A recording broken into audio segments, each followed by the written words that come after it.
주신 말씀 통해서 하나님의 선교라는 제목으로 이렇게 말씀의 은혜를 나누겠습니다.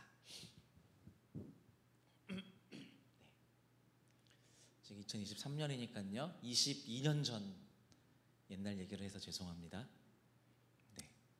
2001년에 말 추운 겨울이었습니다. 저는 고등학교 시절부터 교회를 다녔고요.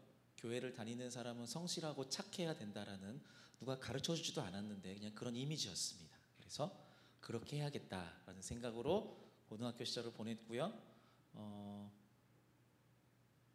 이승열 학생은 성실한 학생이다, 믿음 좋아, 이런 평가를 받은 사람이었습니다.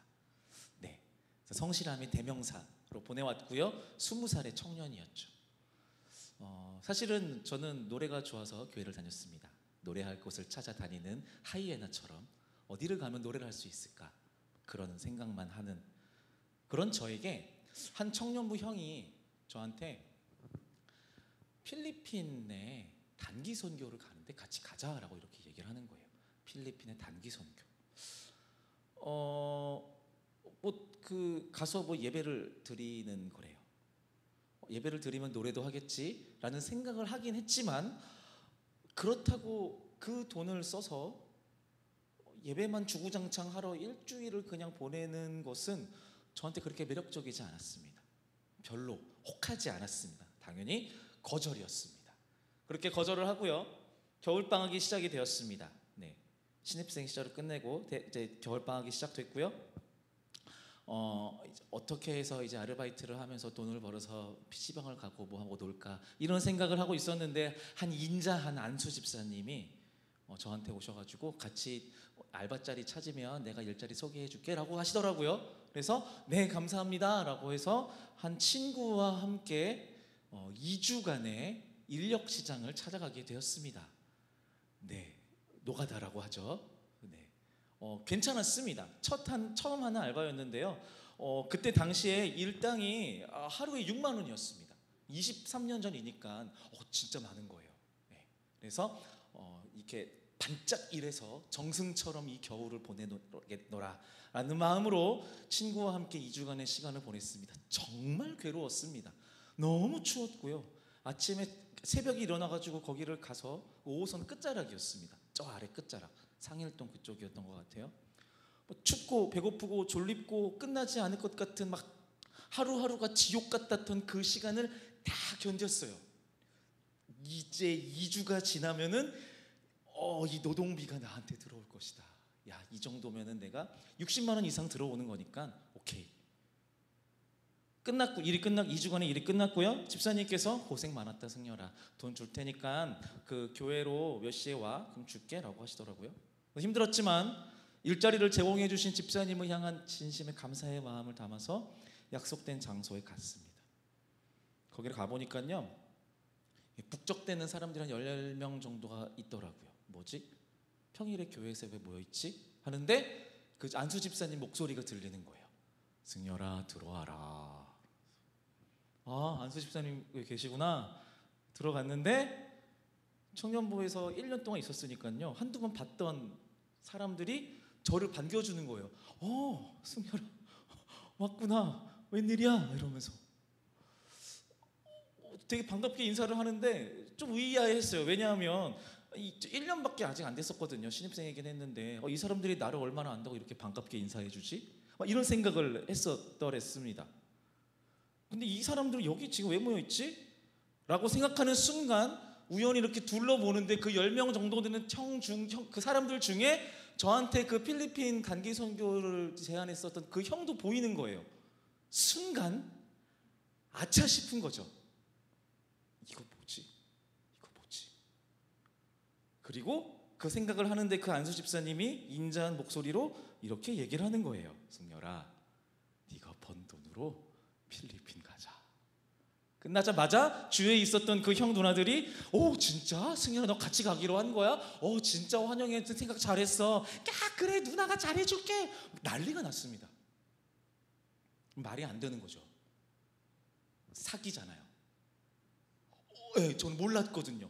돈을 받아야 되는데 돈을 그걸로 저를 필리핀으로 보내버린다는 거, 보내버린다고 이상하긴 하지만 그런 느낌인 거예요.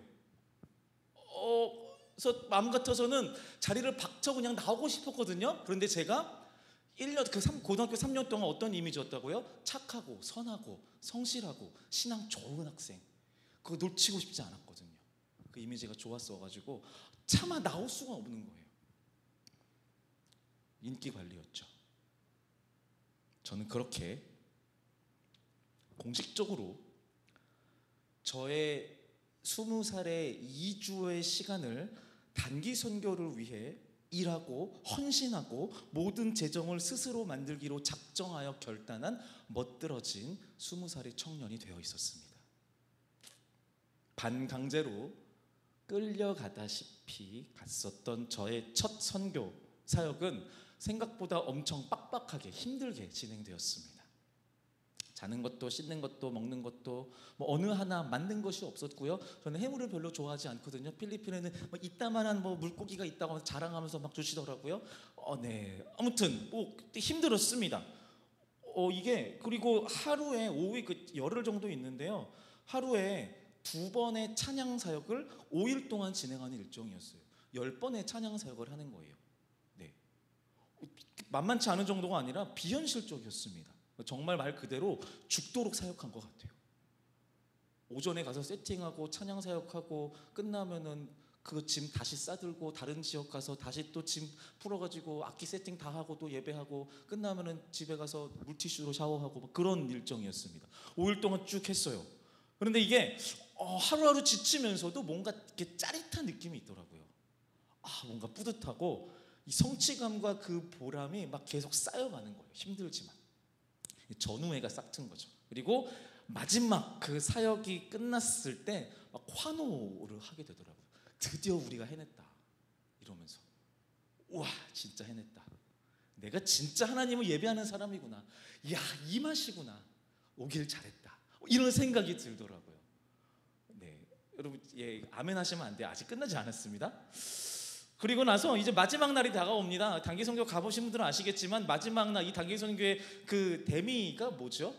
네, 관광입니다. 필리핀 하면 또 아는 게 있죠. 바다이죠. 지금은 좀 많이 더러워진 바다이지만 20여 년 전에는 그때는 이제 꽤 멋지고 아름다웠었던 것 같습니다. 사진을 가지고 왔는데요. 필리핀의 모알보알 비치라고 하는 곳입니다. 선교 사역을 마치고요, 휴가처럼 보내는 그 모알보알 비치에서의 그 시간 난리가 났죠. 20살 친구들도 있고 형들도 있고 막 난리가 났습니다. 근데 이제 그 하다가 놀다가 너무 신이 나니까 망각한 거예요. 나는 수영을 못하는 사람이라는 걸. 네.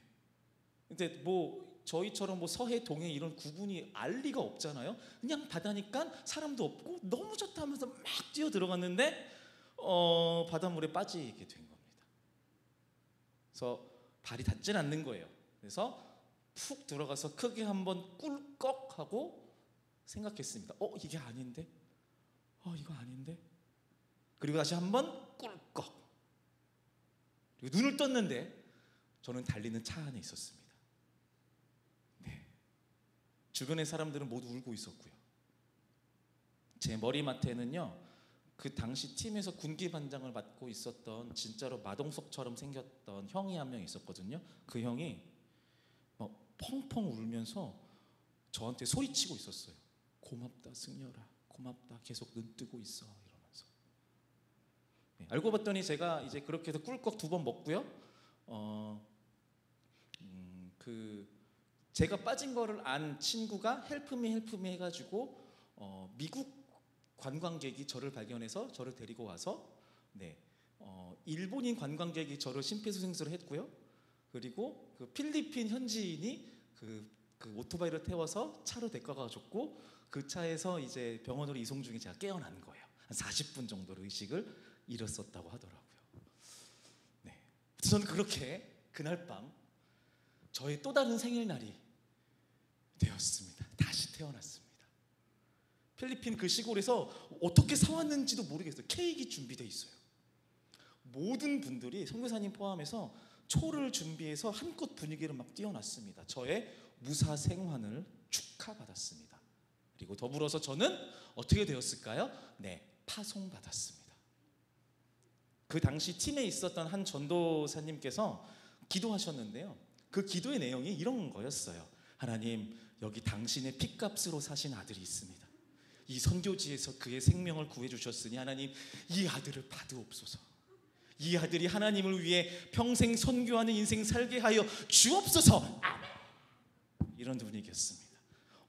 다 울면서 막 감동적인 분위기였는데요, 막 울면서 제 몸에 막 손을 얹고 막 기도해주고 있어요. 저는 엎드려 있고 이렇게. 감사는 한데요, 약간 느낌이 좀 뭐랄까 무섭다고 할까? 예, 그런 느낌이 좀 들었습니다. 그렇게 선교사 파송의 밤을 보내고요, 다음 날 비행기를 타고 입국했습니다. 교회로 돌아왔어요. 서울로 돌아왔습니다. 어쩌면 인생에서 가장 극적인 단기 선교를 보내고 일상으로 돌아왔습니다. 자, 여러분, 선교지에서 순교 직전까지 갔었던, 순교 맞죠? 물론 놀다가 제가 그러긴 했지만 어쨌든 순교 직전까지 갔던 저의 인생은 그 이후로 어떻게 바뀌었을까요? 저는 여전히 노는 것을 좋아하는 21살의 청년이었습니다. 물론 네, 사진을 이제 보여줘야 되는데요, 이걸 오픈하느라 되게 고민을 많이 했는데요, 노는 걸 좋아하는 사람이었어요. 물론 이제 청년부와 각종 부서의 수련회를 열심히 참여하고 또 찬양 사역의 현장에도 있었습니다. 네, 그때도 저랬었던 것 같아요. 저도 보면서 놀랐는데 저 때도 저랬네요. 네. 그리고 그 이후로 한 4번 정도 또 해외 단기 선교를 나가기도 했던 것 같습니다. 네. 특별하다면 특별할 수 있는 청년의 시기이기는 했는데 간증이 될 만한 선교사로서의 인생 결단이 일어나진 않았어요. 20살 필리핀에서의 그 경험을 통해서, 또는 그 당시 형, 누나, 전도사님의 그 눈물의 기도에 대한 응답, 핏값으로 사신 아들 보내주소서, 아멘, 그 기도에 대한 응답으로서 그래, 나가서 선교해야지 라는 마음으로 선교를 나갔던 적은 없었던 것 같습니다. 예, 그러지는 않았어요. 물론 여러 은혜의 경험들이 있었습니다. 그런데 2002년 겨울에 필리핀에서 순교할 뻔했던 한 청년의 이야기와는 별로 상관이 없는 다른 모양의 은혜입니다. 그래서 생각해 봤습니다. 30대쯤에 생각을 해봤던 것 같아요. 왜 내 인생은 이렇게 평범하지? 이 정도의 간증이 될 만한 소재의 이야기가 있는데 왜 결론이 이렇게 드라마틱하지가 않지? 왜 내 감정은 계속 이렇지? 왜 난 아직도 이 서울 한복판에 있는 거지? 어디 나가 있어야 되는 거 아닌가? 왜 나는 매일매일 똑같은 하루를 반복하고 교회 안에 머물러 있는 거지? 라는 생각을 하게 되었던 것 같아요. 자, 여러분들이 제 이야기를 좀 길게 들으셨어요. 길게 해서 죄송합니다. 당시 여러분들의 생각을 좀 듣고 싶습니다. 당시 그 전도사님, 저를 위해서 기도해 주셨던, 머리에는 안 되셨고 전도사님이셔서 이렇게 약간 안차 비슷하게 막 이렇게 하면서 저를 안아주셔서 기도하셨던 그 전도사님, 지금은 장신대에서 기독교 교육을 가르치는 목사님이시거든요. 저희 교회도 한번 오셨었는데, 어쨌든 그 목사님의 기도가 저한테 아직 응답되지 않은 걸까요? 평생 선교하는 인생 그렇게 기도하셨거든요. 기억해요. 아직 저한테 그게 시작되지 않은 걸까요? 20살의 저에게 그러했듯이 사실 선교라는 단어는요, 우리한테 그렇게 익숙한 단어는 아닌 것 같습니다. 그것의 필요와 마땅함은 인정하나 내가 그 선교를 한다라는 것에는 쉽게 동의되지는 않는 것 같습니다. 하긴 해야 되고 안 하면 안 되고 누군가는 해야 돼. 그런데 내가? 이런 생각을 하는 게 일반적일 것 같아요. 선교를 한다라고 하는 것은 내가 익숙한 어딘가를 떠나서 복음이 없는 곳으로 가서 그곳에 내가 알고 믿는 복음을 전하고 예배를 드리고 그곳에 복음의 씨앗을 심는 것. 네, 맞습니다. 틀린 말이 아닙니다. 그런데요, 성경에서 말하는 선교는 이렇게 구체적인 모양으로 한정짓고 있지 않습니다. 비행기나 배를 타고 어딘가 말이 통하지 않는 생소한 곳으로 가서 복음을 처음 듣는 사람들에게 복음을 전하는 것이 성경이 말하는 선교의 전부를 의미하는 것이 아니라는 거죠. 그것은 선교의 한 종류일 뿐입니다. 성경 안에서 말하는 선교의 의미, 성경에 선교를 설명하는 많은 본문들이 있거든요.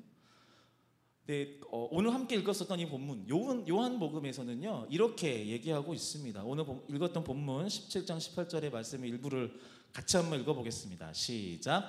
아버지께서 나를 세상에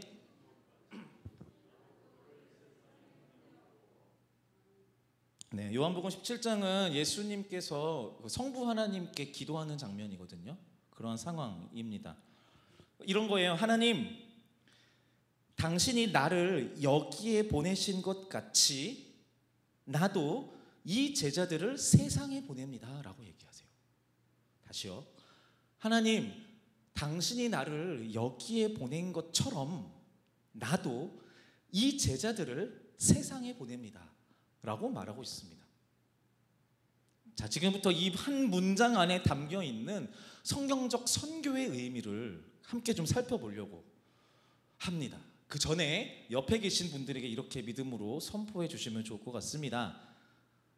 집사님, 권사님 향해서 당신도 선교사입니다. 잘하네.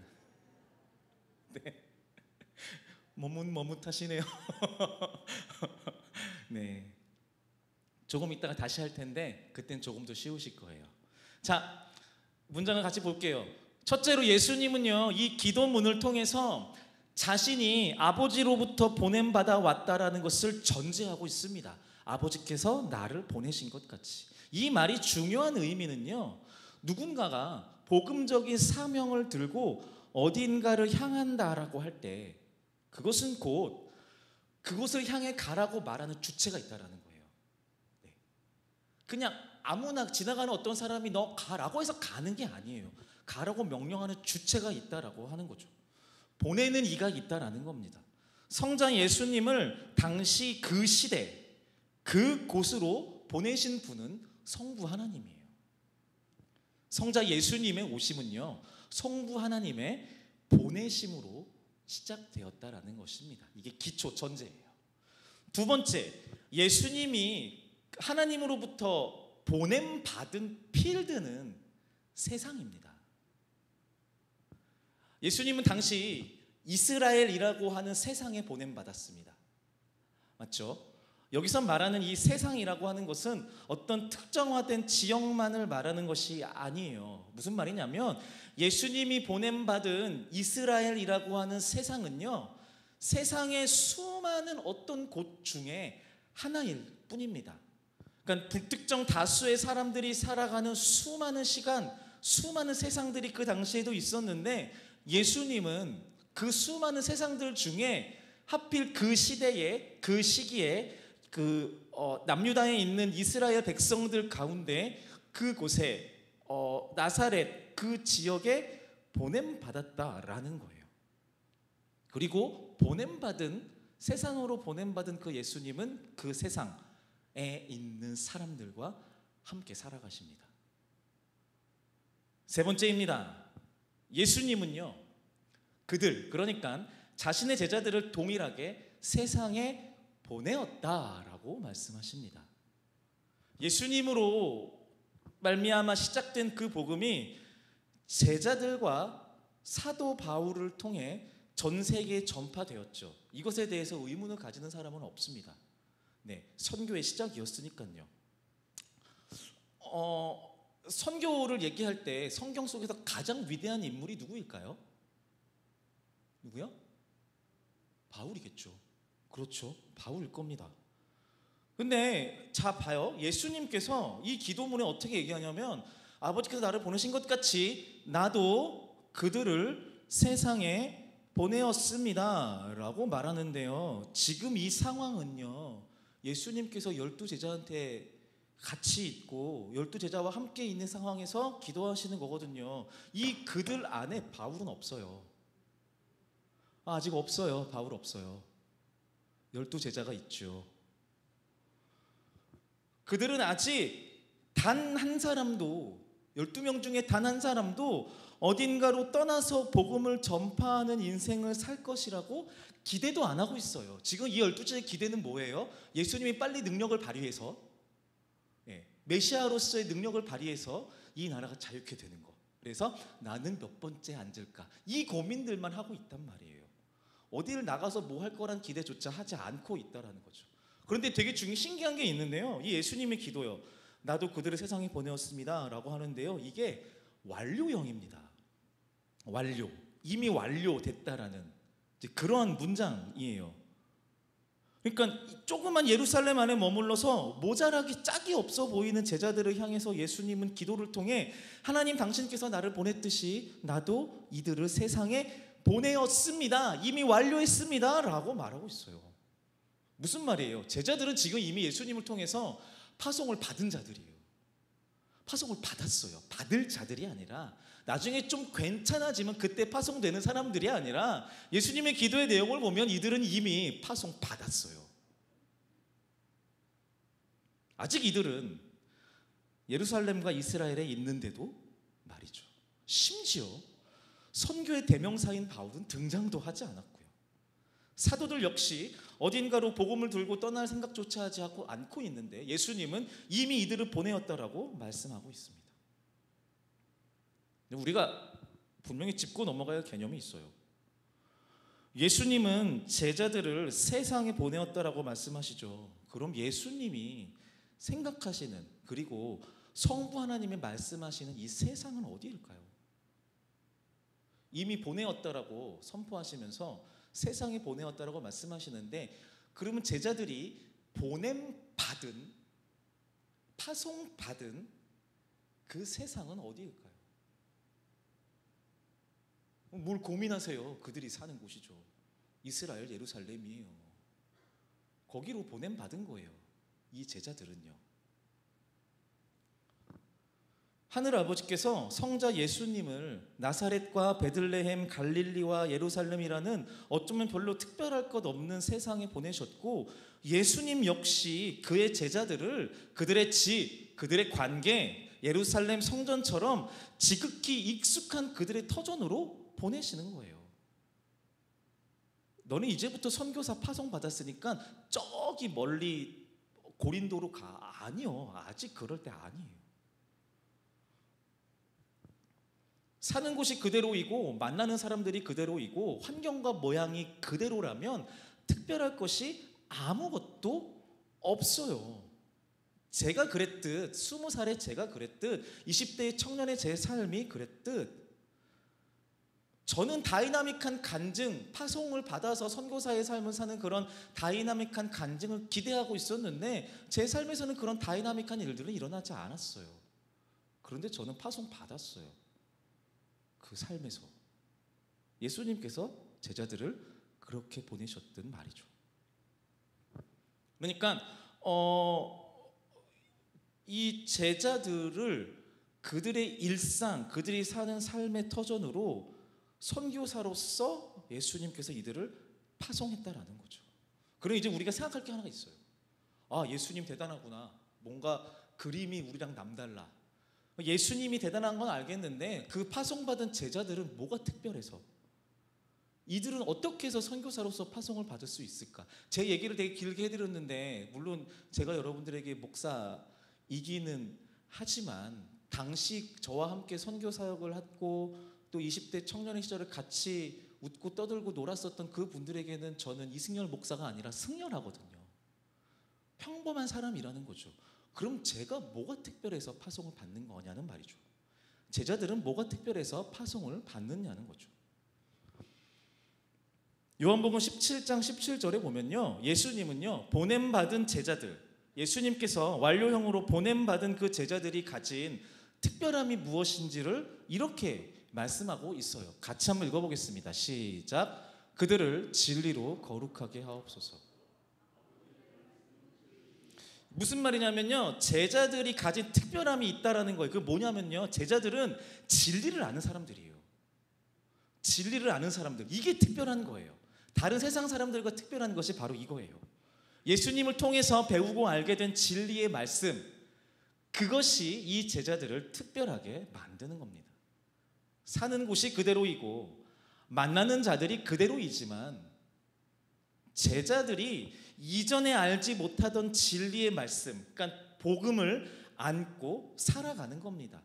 이것을, 진리를 받아들이고 복음을 믿고 고백하며 살기 전과 이후는 꽤 다른 거죠. 그들의 삶의 터전은 바뀌지 않고 그들이 만나는 사람들은 똑같을지라도 내가 이전에 복음을 모르고 진리가 무엇인지에 대해서 관심도 없이 살아갈 때에 만났던 사람과 예수 그리스도의 복음을 알고 하나님께서 천지의 창조주이시고 나는 그 하나님의 제자이고 그 삶을 살아가야 하는 존재다라는 이 진리와 복음을 알고 난 후에, 믿고 난 후에 만나는 똑같은 가족과 사람들은 다르다라는 거죠.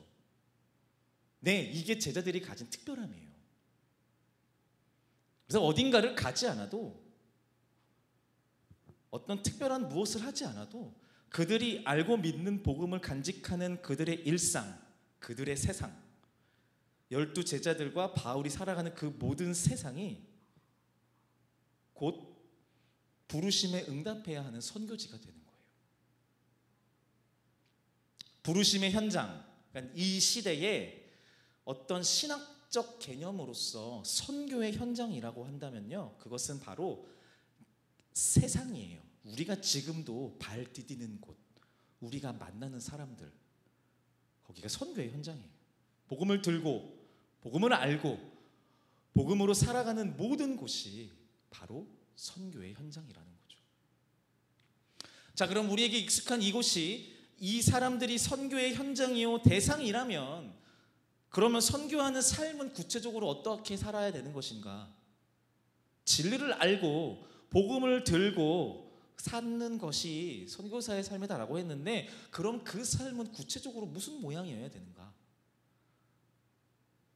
예수님은 그의 사역을 시작하면서, 공생의 사역을 시작하면서 이사야 선지자의 글을 인용하여서 자신의 사역의 목적과 방법에 대해서 아주 분명하게 밝히십니다.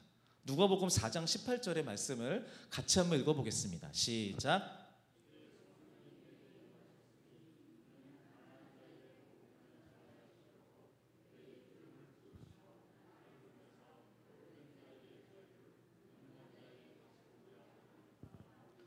우린 자를 자유롭게 하고. 이 말씀은요, 메시아 되신 예수 그리스도의 말하자면 사명에 대해서 말하고 있어요. 사명이요. 하나님은 예수에게 성령으로 임하셨습니다. 성부 하나님은 예수님에게 성령으로 임하셨어요. 이 본문의 그 헬라어 원어 성경에는요, 헤이네켄이라는 단어를 사용합니다. 헤이네켄, 하이네켄 아니고 헤이네켄. 헤이네켄이라는 단어를 사용하는데, 이 단어가 목적을 나타내는 부정사구라고 해요. 그러니까 뜻을 말하자면 무엇을 위하여예요. 무엇을 위하여. 그러니까 예수님에게 성령을 부으신 하나님의 목적은 그 이하 6가지 목적을 달성하기 위함이라는 거예요. 하나님께서 성자 예수님을 이 땅 가운데 보내서 성령을 부으셨거든요. 그래서 공생의 사역을 시작하게 하셨는데, 그 목적이 무엇인지에 대해서 얘기하고 있는 거예요. 목적이 있는 성령 강림이라는 거죠. 원어 성경에 충실해서 이 본문을 다시 번역해서 읽어보면 이렇게 됩니다. 같이요. 시작. 주의 성령이 내게 임하신 것은 내게 기름을 부으시기 위함이며 나를 보내사 가난한 자에게 복음을 전하게 하기 위함이며 포로된 자에게는 자유를 전파하게 하기 위함이며 눈먼 자에게는 다시 보게 하게 함을 전파하게 하기 위함이며 눌린 자를 자유케 하시기 위함이며 주의 은혜의 해를 전파하게 하시기 위함이다. 하나님의 예수님 파송, 하나님께서 예수님을 이 땅 가운데 보냈다 그랬죠. 하나님께서 예수님을 파송하는 데는 이 목적이 아주 선명하게 지정되어 있어요. 이거 하라고 보낸 거예요, 세상에. 하나님께서 예수님에게 성령까지 부어주시면서 이거를 위해서 너를 보냈어라고 말씀하시면서 그 목적이 이거예요. 목적이 대상이 되는 사람들, 가난한 자들, 포로된 자들, 눈먼 자들, 눌린 자들이에요. 자, 그러면 예수님은 하나님의 부르심의 목적대로 사셨을까요? 생각해 보세요. 예수님은 그렇게 사셨나요? 예수님의 친구가 누구였나요? 바리새인이었나요? 종교 지도자들? 아니요. 예수님의 친구는 세리와 죄인들, 여자들이었습니다. 하나님께서 부으셔서 목적으로 말씀하셨던 억눌리고 줄이고 눌리고 갇힌 자들이요. 예수님 주변에는 언제나 그들이 깔려 있었어요. 3년 내내, 아니 그의 태생부터 그의 가족과 모든 사람들은 다 그렇게 삶에서 억눌리고 눌린 자들이었어요.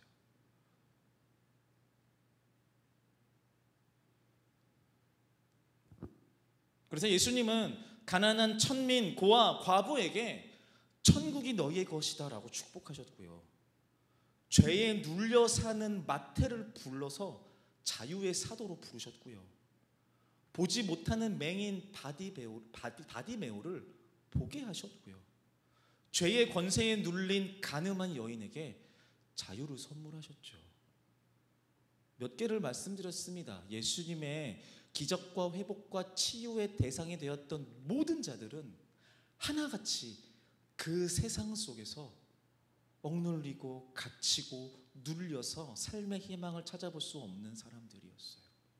심지어 예수님의 십자가 사형이 결정되었었던 치명타였었던 성전이 무너질 것이다 라고 했었던 그 예언이요, 성전이 무너져야지, 종교의 집합체로 여겨졌었던 그 성전이 무너져야지 그 땅 가운데, 그 세상 가운데 있는 과부와 고아와 여자와 죄인들이 살아날 수 있으니까 그 성전이 무너져야 된다라고 말씀하신 거예요. 그리고 이 모든 사역의 시간은 3년이죠. 3년의 시간 동안 제자들은요, 삶의 목적을 따라 살아가시는 스승 예수의 삶의 모습을 직접 봅니다. 스승 예수의 주변에 누가 있는지를 직접 보고요, 그가 말하는 것을 모두 듣고요, 그 사람들에게 하나님의 그 부르심, 그 사명, 그 목적대로 어떻게 말씀하시고 사역하는지를 직접 보고 들어요. 제자들로 하여금 살아내서 보여주기를 원하시는 모습, 그대로 살아가시는 거죠. 네, 예수님은 제자들을 통해서 가난한 사람들, 죄인들, 병자들이 고침받고 자유케 되고 사랑과 평안을 누리게 되기를 원하신 거예요. 본인이 그랬듯, 내가 그렇게 사역했듯 이 제자들, 12제자들이 그렇게 살아가기를 바라셨던 거예요. 제자들을 보내시면서 원하셨었던 삶의 방식, 그리고 이 시대에 저와 여러분들을 이 땅에 보내시면서 우리를 통해 확인하기를 원하시는 삶의 방식이 이겁니다. 복음을 아는 자로서, 진리를 아는 자로서 낮은 자의 편에 서서 일상을 사는 거예요. 예수님이 그러하셨듯 제자들이 그렇게 살기를 바라셨고, 이 땅에 그리스도의 제자인 저와 여러분들도 이러한 삶의 방식으로 살아가기를 우리 주님은 원하신 거예요. 바로 이게 부르심입니다. 이게 보내심의 목적이고요, 보내신 하나님이 성자 예수와 성령을 통해 직접 주도하시는 하나님의 선교예요. 말씀을 정리하겠습니다. 서두에 드린 질문입니다. 저는 필리핀에서의 순교까지 갈 뻔한 경험을 했습니다. 그 특별한 일을 경험한 후에 제 삶에서의 선교사로서의 헌신이 있었을까요? 저는 분명 배 타고 비행기 타고 특별한 곳을 찾아가 특별한 일을 하는 해외 선교사의 삶을 살지는 않습니다.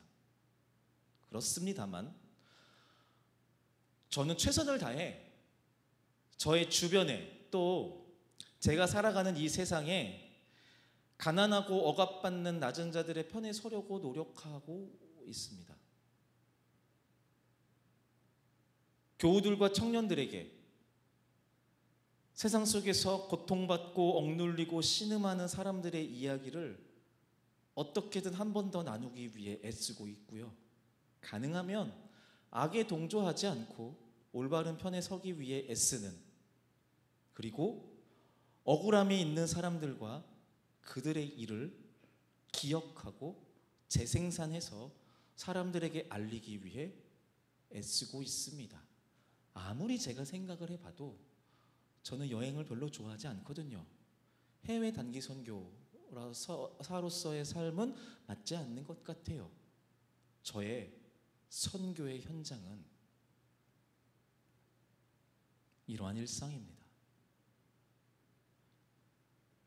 여러분들이 만나는 모든 일상 하나하나가 바로 예수님이 본을 보이신 선교의 삶, 고치고 자유롭게 하고 위로하고 돌보고 용서하며 섬기는 선교지라는 것을 꼭 기억하시기를 바랍니다. 우리는 바로 그곳에서 복음을 들고 살아가야 하는 겁니다. 거창하지 않을 것입니다. 특별하지 않을 겁니다. 그렇지만 작은 희생과 양보와 섬김과 사랑을 통해서 누군가가 사랑을 경험하고 크고 작은 구원을 경험하게 된다면 우리를 부르신 주님의 부르심에 합당한 인생을 살게 되는 것입니다. 그럴 때에 우리는 주님으로부터의 그 칭찬을 듣게 될 것입니다. 승열아, 내가 너를 보낸 그 선교사로서의 삶을 살고 있구나. 선교의 삶을 살고 있구나. 고맙구나. 이게 성경이 말하는 선교입니다. 예수님을 보내심으로 시작된 선교, 하나님의 선교입니다. 아까 제가 말씀드렸었죠? 옆에 분들에게 축복해 주시기 바랍니다. 당신도 선교사입니다. 네, 한 번 더 축복하실 때 하나님의 선교에 참여하십시오. 네, 이제 우리가 함께 찬양하면서 기도로 나아갈 텐데요. 부르신 곳에서라는 찬양을 할 것입니다.